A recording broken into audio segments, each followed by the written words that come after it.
دوبارہ سے اس بات کا خدشہ ظاہر کیا جا رہا ہے کہ یہ جنگ دوبارہ سے چھڑ سکتی ہے۔ لیکن اسی لمحے میں امریکی صدر ٹرمپ کی جانب سے جو یہ بیان جاری ہوا کہ وہ اسرائیل پر دباؤ ڈالیں گے اور اسرائیل کو حملے کرنے کی اجازت نہیں دیں گے، بحیرہ احمر، خلیج عدن، باب المندب میں خطرات مزید جو ہیں وہ بڑھ گئے ہیں۔ جنگ میں خاص طور پر لبنان کے معاملے کو الگ رکھنے کی کوشش کی جا رہی ہے، لیکن تہران اس سے پیچھے ہٹنے کے لیے تیار نہیں ہے۔ لہٰذا تہران کا میزائل حملہ اس متحرک توازن کو دھرم بھرم کرنے کی کوشش تھا۔ یمن کی وزارت خارجہ نے ایران کی مسلح افواج کے اس جرأت مندانہ فوجی آپریشن کو خراج تحسین پیش کیا، اور 4 مہینے بعد بھی اگر ٹرمپ کی یہی صورتحال رہی تو یقیناً ریپبلکن پارٹی اپنی وہ 4 سیٹیں بھی کھو سکتی ہے جس کی وجہ سے ان کو اکثریت حاصل ہے۔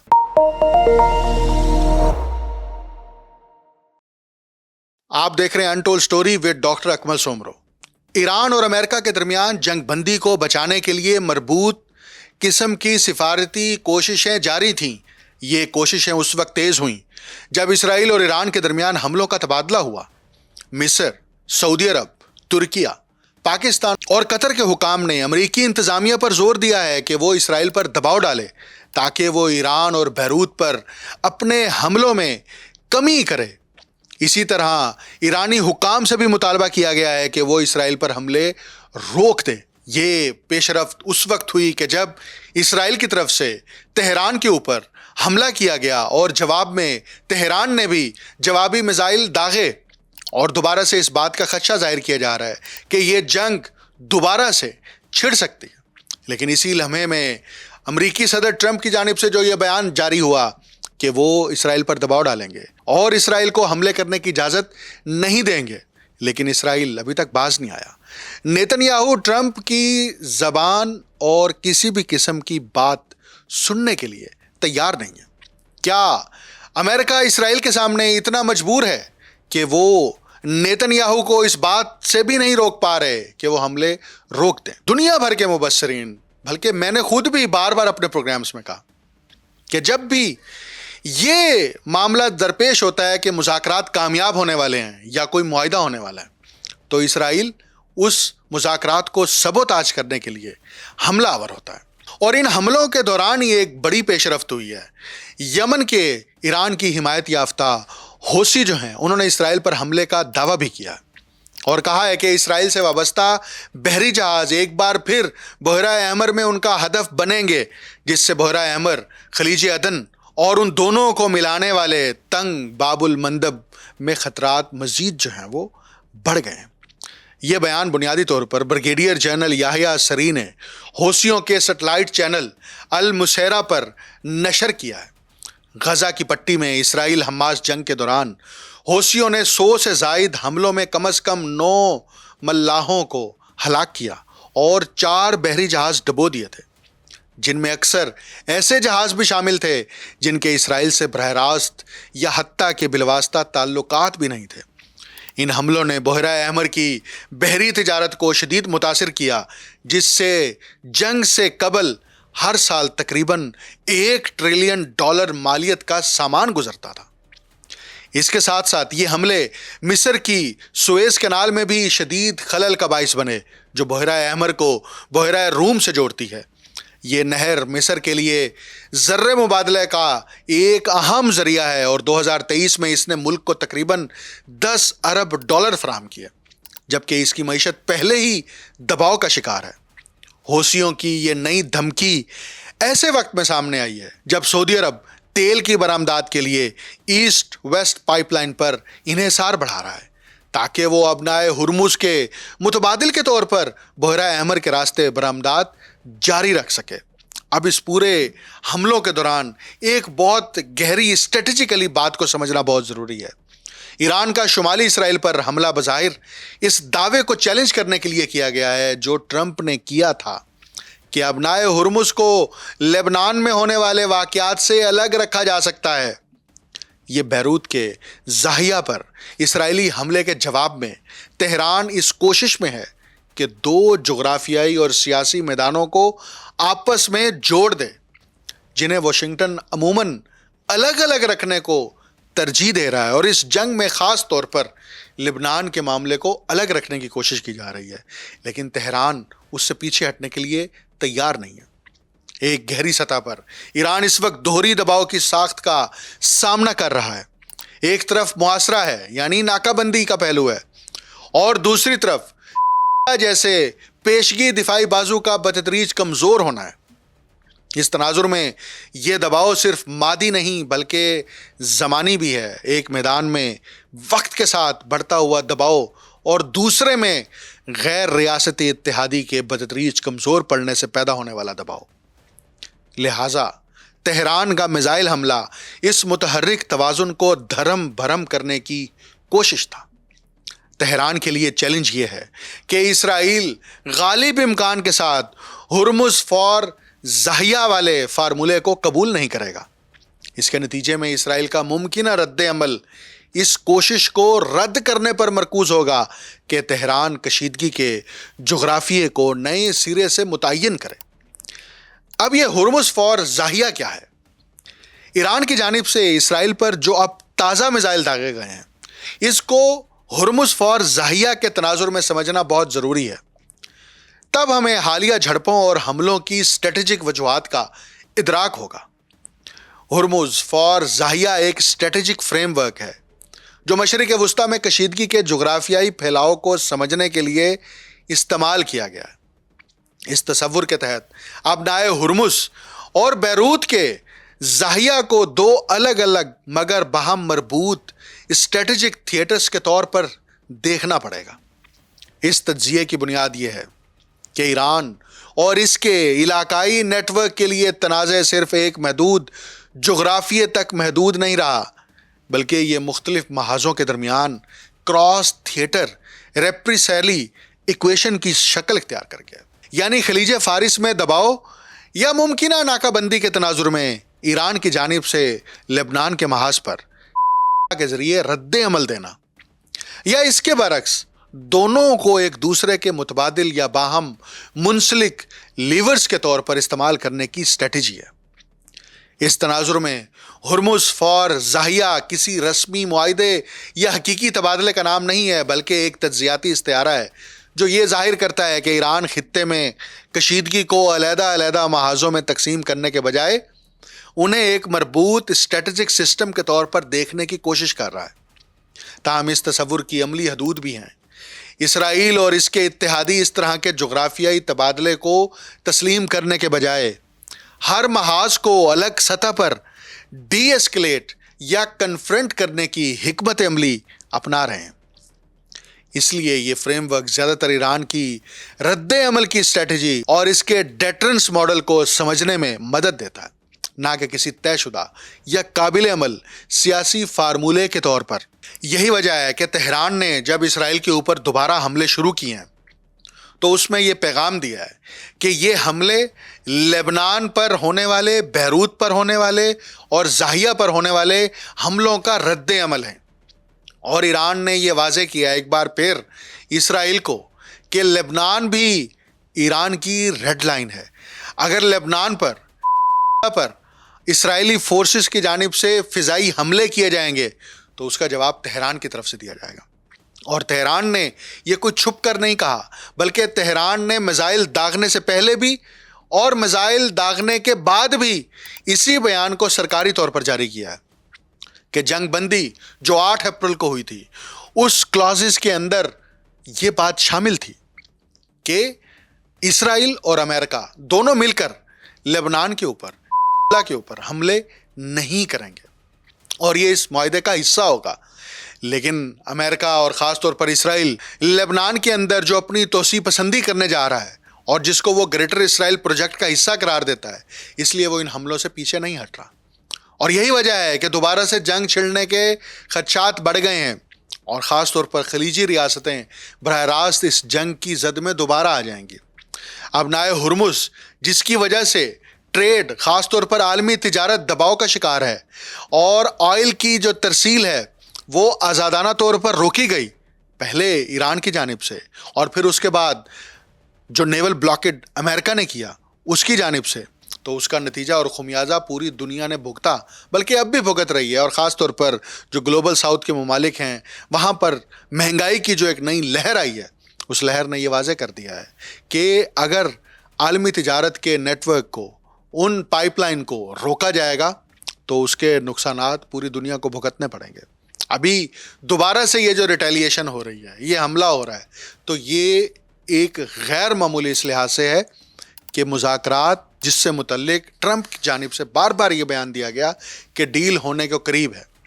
لیکن بات یہ ہے کہ ٹرمپ نے اب جو یہ کہا ہے کہ وہ نیتن یاہو کو فون کرنے والے ہیں اور ان کو اس بات کی اجازت نہیں دیں گے کہ وہ حملے کریں، تو نیتن یاہو کے حکم پر حملے کیے گئے. بات یہ ہے کہ اگر امریکہ یہ سمجھتا ہے کہ اسرائیل جہریت کر رہا ہے اور اس کو روکنا ہے، تو پھر اس کا عملی اظہار ویسے ہی کیا جائے جیسے دنیا کے دیگر ممالک کے ساتھ کیا جاتا ہے، جیسے حتیٰ کہ ایران کے ساتھ کیا گیا. اسرائیل کے ایسٹ کو فریز کیا جائے، اسرائیل کی جنگی امداد بند کی جائے، اسرائیل کو مفت میں جو ڈالر دیے جاتے ہیں وہ ڈالر بند کیے جائیں، اسرائیل کو جو جنگی معاونت کرنے کے لیے وہاں پر خلیجی ریاستوں کے اندر موجود امریکی اڈوں کے ذریعے سے جو فیسیلیٹیٹ کیا جاتا ہے اس کو بند کرنا چاہیے. خالی یہ بیان دینا کہ وہ نیتن یاہو کو یہ کہنے جا رہے ہیں کہ وہ حملے نہ کرے، تو یوں ایسے لگتا ہے کہ یہ صرف بیان جو ہے وہ صرف ایک بیان کی حد تک ہے، جس کو ہم ایک دیسی زبان میں کہتے ہیں کہ گونگلوں کے اوپر سے مٹی جھاڑنے کے مترادف ہے. اس کا حقیقت سے کوئی تعلق نہیں ہے. امریکہ اور اسرائیل، ٹرمپ اور نیتن یاہو دونوں ہی ایک سکے کے دو رخ ہیں، اور اگر یہ ایک سکے کے دو رخ نہ ہوتے تو اس کا عملی اظہار دنیا بھی دیکھتی اور دنیا کو نظر بھی آتا. امریکہ نے یہ جنگ نیتن یاہو کے کہنے پر چھیڑی. امریکہ ایران کے اوپر حملہ آور ہوا نیتن یاہو کے کہنے پر. امریکہ نے اپنے 2-3 بڑے بحری بیڑے مشرق وسطیٰ کی طرف روانہ کیے، کس کے کہنے پر؟ نیتن یاہو کے کہنے پر. لیکن اب اگر یہ کہا جائے کہ امریکہ اسرائیل کے ساتھ نہیں ہے تو اس میں ہمیں سچائی نظر نہیں آتی.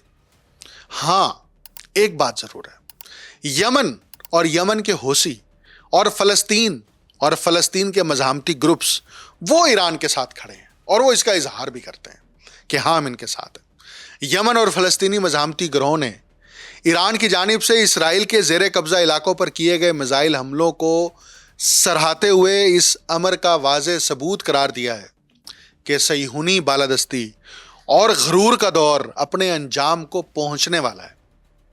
ایرانی مسلح افواج نے اتوار کی رات شمالی مقبوضہ علاقوں میں اسرائیلی فوجی اہداف کو اپنے میزائلوں سے رد عمل میں، ریٹیلیشن میں، سیلف ڈیفنس میں نشانہ بنایا. تہران کے مطابق یہ کارروائی اقوام متحدہ کے چارٹر کے آرٹیکل 51 کے تحت سیلف ڈیفنس کے تحت کی گئی ہے. یہ حملے ایسے وقت میں کیے گئے جب اسرائیل کی جانب سے جنگ بندی کی متعدد خلاف ورزیاں سامنے آئیں، جن میں بیروت کے جنوبی مضافات یعنی الزاحیہ پر بمباری اور امریکی افواج کے ساتھ مل کر ایرانی بحری جہازوں پر حملوں میں معاونت جیسے اقدامات شامل تھے.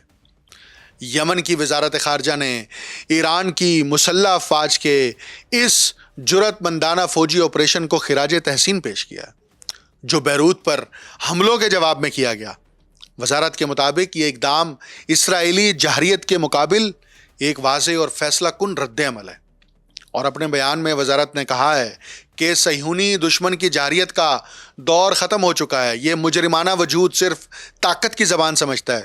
یہ کارروائی محاذوں کے اتحاد کے نظریے کو مزید مستحکم کرتی ہے اور اس تصور کو توڑتی ہے جس کے ذریعے صہیونی فریق خطے میں اپنی مرضی کی خلاف ورزیوں کو معمول بنانا چاہتا تھا. بیان میں اس بات پر بھی زور دیا گیا کہ جہاد، مزاحمت اور القدس کا ایکسس جو ہے وہ مسلسل رابطے اور ہم آہنگی کے ساتھ ہر نئی صورتحال کا مقابلہ کر رہا ہے. اسی طرح حماس کے ترجمان حازم قاسم نے ایرانی حملے کو امت کے مختلف اجزاء کے درمیان حقیقی یکجہتی کا عملی اظہار قرار دیا ہے.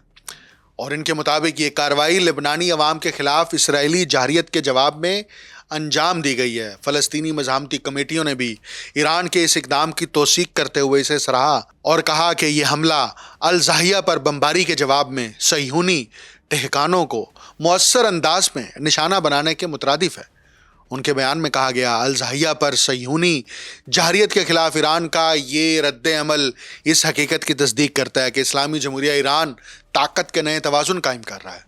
صہیونی غرور اور جبر کا دور ہمیشہ کے لیے ختم ہو چکا ہے، کیونکہ صہیونی دشمن صرف طاقت، مزاحمت اور محاذ آرائی کی زبان سمجھتا ہے. ایرانی میزائلوں نے ایک بار پھر محاذوں کے اتحاد کے اصول کو نافذ کیا ہے اور نیتن یاہو کے وہموں سمیت صہیونی قیادت کے تکبر کو چکنا چور کر دیا.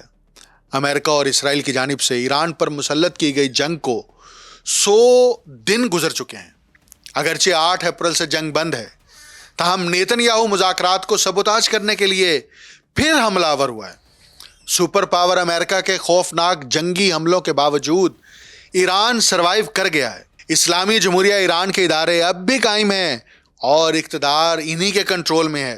اسی طرح کئی اہم عہدیدار خصوصاً اسلامی انقلابی گارڈز کور کی لیڈرشپ بھی انہی کے پاس موجود ہے، جو ایران کی بندرگاہوں پر امریکی ناکہ بندی کے باوجود ابنائے ہرمز سے توانائی اور اشیاء تجارت کی ترسیل کو مسلسل متاثر کر رہے ہیں.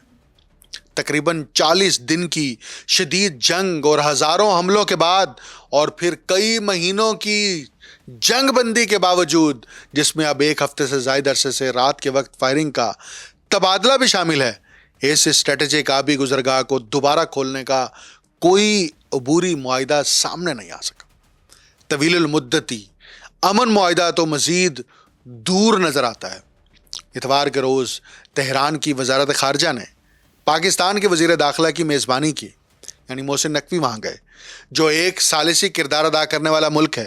آپ یہ فوٹیج میں دیکھ سکتے ہیں کہ محسن نقوی کی جانب سے ایک بند لفافہ، یعنی اس کے اوپر سیل بھی آپ کو نظر آ رہی ہوگی، یہ ایران کے وزیر خارجہ ڈاکٹر عباس اراغچی کے حوالے کیا گیا.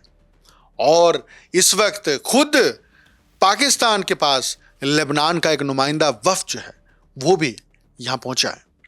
اس ملاقات کا مقصد اور دیگر امور پر امریکہ کے ساتھ موجود خلا کو کم کرنے کی کوشش کرنا تھا. اتوار کو ایرانی اخبار کیہان نے ایڈیٹوریل لکھا جس میں کہا گیا کہ موجودہ تجربے نے نظام کو یہ سبق دیا ہے کہ امریکہ مذاکرات کی وجہ سے نہیں بلکہ میزائلوں کی وجہ سے پیچھے ہٹا ہے. اخبار نے مزید لکھا ٹرمپ کے کھیل کو ناکام بنانے کے لیے مذاکرات روک دیں اور باب المندب اور ابنائے ہرمز کو بند کر دیں. یہ اشارہ یمن کے قریب واقع اس اہم آبی راستے کی طرف تھا. اخبار کے مطابق امریکی صدر مذاکرات کو عالمی تیل کی قیمتوں کو قابو میں رکھنے کے لیے استعمال کر رہے ہیں. اور رپورٹ میں یہ بھی کہا گیا ہے کہ ایرانی مسلح افواج نے ثابت کیا ہے کہ اگرچہ ان کی فوجی تنصیبات حتیٰ کہ پہاڑوں کے اندر گہرائی میں موجود مراکز پر بھی بڑے پیمانے پر بمباری کی گئی، اس کے باوجود ان کے پاس اب بھی بیلسٹک اور کروز میزائلوں کے ساتھ ساتھ مختلف قسم کے ڈرونز فائر کرنے کی صلاحیت موجود ہے. اہم بات یہ ہے کہ اس اخبار کے ایڈیٹر کی تقرری سپریم لیڈر کی جانب سے ہوئی ہے.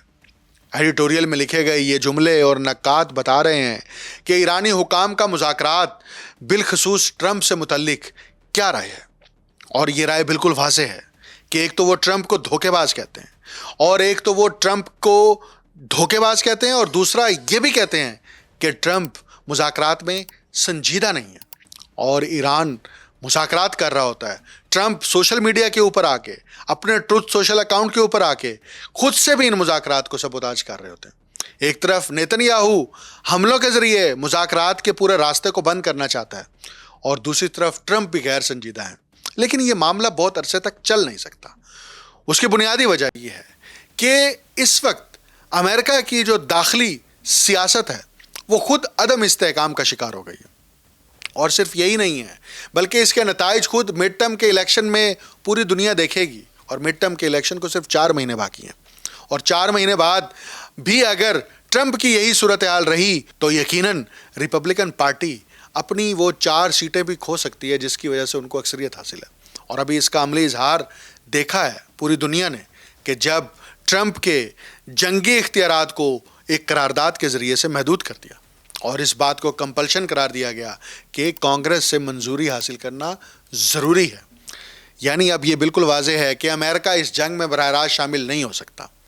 ہاں یہ ہو سکتا ہے کہ امریکہ شیڈو وار کے ذریعے یعنی اسرائیل کے ذریعے سے ایران کے اوپر اپنے حملے جاری رکھے اور اس کو آن نہ کرے، یہ نہ کہے کہ اس میں ہماری کوئی معاونت شامل ہے، چاہے وہ اسلحے کے حوالے سے ہے، چاہے وہ اسپیس کے لحاظ سے ہے، یا چاہے وہ ڈالرز کے اعتبار سے۔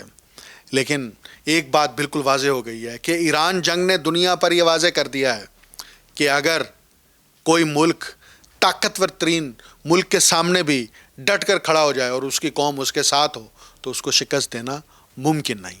اور ایران کی تو 5000 سالہ تہذیب یہی کہانی بار بار بتاتی بھی ہے اور دہراتی بھی ہے۔ مجھے ڈاکٹر اکمل سومرو کو اجازت دیجیے، اللہ حافظ۔